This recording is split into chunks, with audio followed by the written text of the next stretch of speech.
Today I want to share 4 of the misconceptions that a lot of people have about selling online.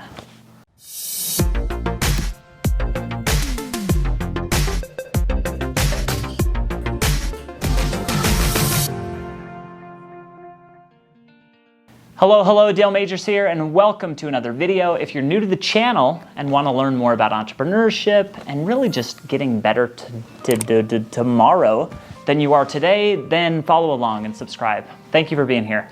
So today we're going to talk about the misconceptions that a lot of people have when, as I talk to them about e-commerce and selling online. All right, misconception number 1 is that sales mean profit. And they should, and they kind of do, but a lot of times when I talk to people, hey, we sold $1 million or we sold $5 million online last year, they're like, whoa, you must be so rich. You sold $5 million? That's crazy. You're a millionaire. And I'm thinking, oh, well, no, not really. Do you know how much we actually make for every dollar that we sell? So in general, this is a model that you could apply to most retail businesses.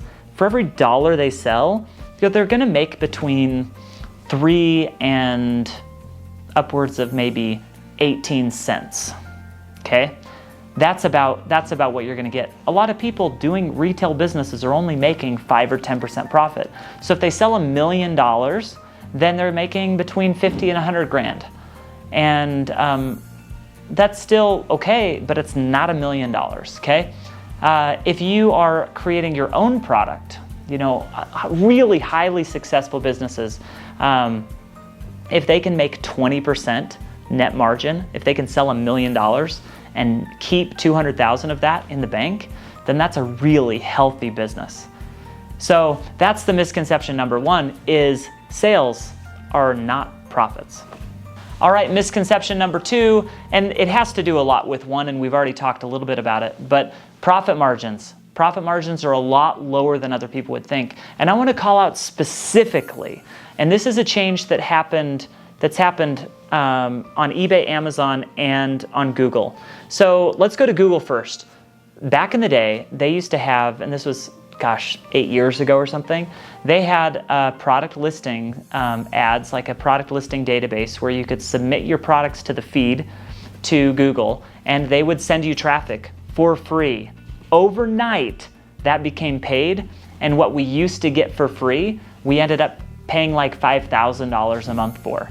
So it was still a good deal because we could pay $1,000 and get $10,000 in sales, but still, it was free sales that are no longer free. eBay has done the same thing. eBay used to not have marketing. They used to not have sponsored ads. So when you're shopping on eBay, if you'll notice, it'll say sponsored. That's because the seller is paying eBay a little more than their 10%. They're going to pay a few percentage points more to bump their item up the list. They used to not have that. And then Amazon, the same thing.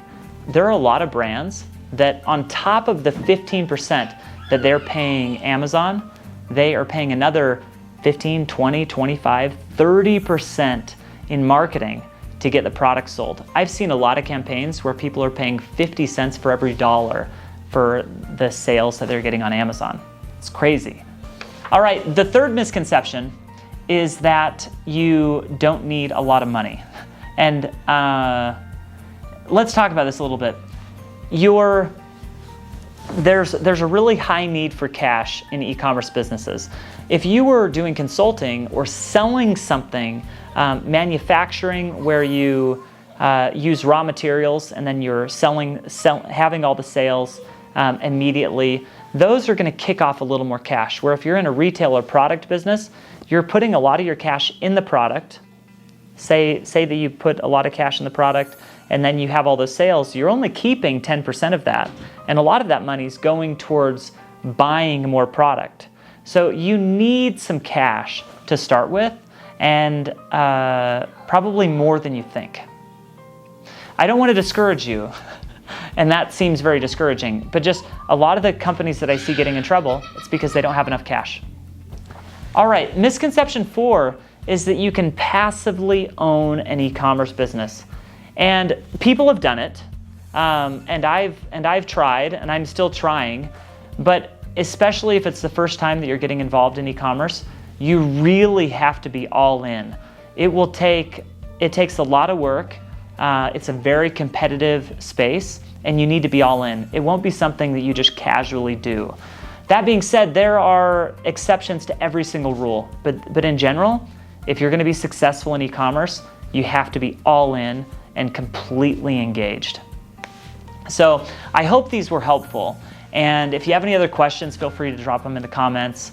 And if you're getting into e-commerce, awesome, I love it. E-commerce has been great to me, and I think it can be really cool. But you wanna go in with both eyes wide open. So thank you for being here. If you're new to the channel and like the content, then subscribe, give it a like, and I will see you on the next video.